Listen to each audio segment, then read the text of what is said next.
అందరికీ నమస్కారం. ఏంటిది పట్టు చీర కట్టుకొని పాలు కాస్తుంది అనుకుంటున్నారా? యాక్చువల్లీ నేను పట్టు చీరలు కట్టను. ఒక పట్టు చీర తయారవ్వాలంటే కొన్ని వేల పట్టు పురుగుల్ని వేడి నీటిలో వేసి చంపితే గానీ ఆ చీర తయారవ్వదు.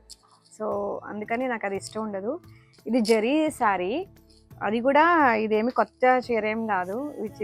మా చెల్లి పెళ్ళికి కొనుక్కున్నాను నేను. 8 ఇయర్స్ అయిపోయింది. సో, ఈ మధ్య నాకు జనరల్‌గా కాటన్ శారీస్ అంటే చాలా ఇష్టం. బట్ లాస్ట్ 3-4 ఇయర్స్ నుంచి ఫార్మింగ్లో ఉండి అసలు షాపింగ్స్ అవన్నీ ఏమీ చేయలేదు. చూసారు కదా, ఫామ్లో తిరగడం, గోవులతోనే ఉండడం, వీటన్నిటి వల్ల షాపింగ్ చేయలేదు. 1 ఇయర్ అయితే నేను అసలు బట్టలే కొనుక్కోలేదు. ఎందుకంటే లాస్ట్ 1 ఇయర్ దీక్షలో ఉన్నాను కదా. సో ఏ షాపింగ్ చేయలేదు. ఫ్యూచర్లో తప్పకుండా కాటన్ శారీ వేసుకుని నేను మీకు కనిపిస్తాను. సో ఇప్పుడు వీడియో కోసం అని వెళ్ళి అర్జెంట్గా వెళ్ళి కుట్టించుకుని చేయలేను కదా, అందుకని ఉన్న దాన్ని వేసుకుని నేను వీడియో తీస్తున్నాను అనమాట. సో ఇది జరీ శారీ. ఇది జరీ అంటే తెలుసు కదా, కాపర్ నుంచి థ్రెడ్స్ తీసి చేస్తారు, అది ఇది. సో ఇది ఇలా మనము పాలు కాస్తాం అనమాట. మట్టి కుండల్లో పాలు కాచి తోడు పెడతాం అన్నాం కదా, ఆ ప్రాసెస్ మీకు చూపించడానికని. యాక్చువల్లీ ట్రెడిషనల్గా రెడీ అవ్వడం అంటే నాకు చాలా ఇష్టం.